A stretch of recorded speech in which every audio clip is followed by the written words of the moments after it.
नमस्कार दोस्तों, स्वागत है आपका अपने YouTube channel Nain school of knowledge पर। दोस्तों, आज हम ऊष्मा के बारे में डिस्कस करेंगे। ऊष्मा क्या होती है? ऊष्मा यह एक प्रकार की ऊर्जा का रूप है जो हमें गर्मी और ठंडक का अनुभव कराती है।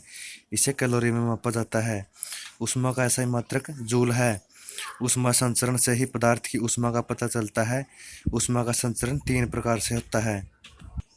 ये होता है चालन, संवहन और विकिरण। चालन क्या होता है? लोहे की एक छड़ को एक सिरे से पकड़कर दूसरे को गर्म करें तो हम पाते हैं कि कुछ समय बाद हाथ से पकड़ा गया सिरा भी इतना ही गर्म हो जाता है। ऊष्मा छड़ के एक सिरे को से प्रवेश कर धीरे धीरे दूसरे तक संचारित हो पूरी छड़ को गर्म कर देती है। ऊष्मा संचरण की यह प्रक्रिया चालन कहलाती है। यह मुख्यतः ठोसों में संभव है। संवहन द्रवों व गैसों में ऊष्मा का संवहन द्वारा संचरित होती है।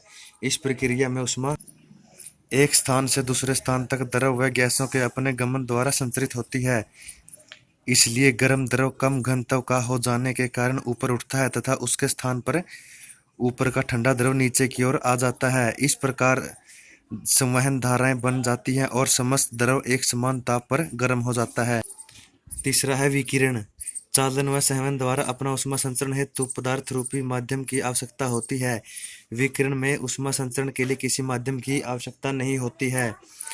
सूर्य से विकिरण ऊष्मा विद्युत चुंबकीय तरंगों के रूप से निर्वात में होकर सीधे पृथ्वी तक पहुंचती है। 1 जूल में 6.24 कैलोरी, 1 कैलोरी में 4.186 जूल और 1 किलो कैलोरी 4186 जूल के बराबर होती है।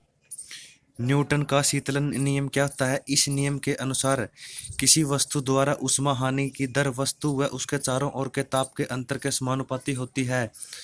उदाहरण स्वरूप गर्म जल 40 डिग्री से 30 डिग्री तक ठंडा होने के बजाय 90 डिग्री से 80 डिग्री तक ठंडा होने में बहुत कम समय लेता है।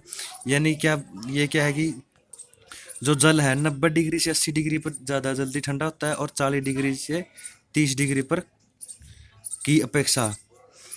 किरचॉफ का नियम कहता है कि अच्छे अवशोषक अच्छे उत्सर्जक होते हैं।